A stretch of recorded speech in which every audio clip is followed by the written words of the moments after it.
Hello guys, it's me again, ang pambansang kadama here in Kuwait. For today's video guys, ipe-prepare ko yung kailangan ng amo ko kasi nga magsasalon siya for today. Kasi nga naligo siya guys. Kasi pag naliligo siya, kailangan niya magpasalon kasi ipapaayos niya yung hair niya guys. At ito na nga guys, ilalagay na natin yung chair kung saan siya magsasalon. Dati guys, sa basement siya nagsasalon pero ngayon dito na lang siya nagpapa-home service sa taas sa may malapit sa sala guys. Kaya ngayon ganyan lang yan. Iusog-usog lang yung mga nakaharang dyan para hindi naman mahirapan mamaya yung si ate na mag-home service sa kanya guys.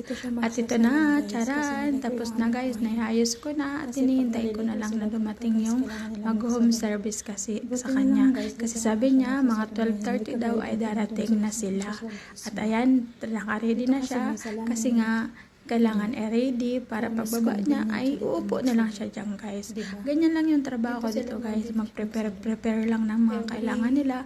Mag-assist lang kung anong gusto nila. At saka magluto-luto lang ng mga pagkain na kung anong gusto nila. Ganun lang guys. Magtimpla ng kape. Ganun lang guys yung work. Saka yung maglinis-linis ng bahay guys. So syempre marunong na tayo niyan. Kasi nga nanay na tayo guys. Kaya sabi ng amo ko dati sa Malaysia guys, ay mas maganda daw magtrabaho sa bahay guys.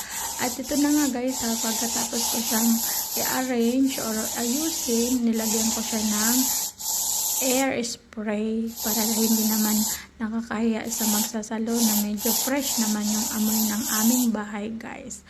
Ito na guys ang aking ini-spray guys. Pinapabili ko yan sa amo ko kasi nga ini-spray namin siya sa loob ng bahay dyan sa sala sa CR. Mabango siya guys.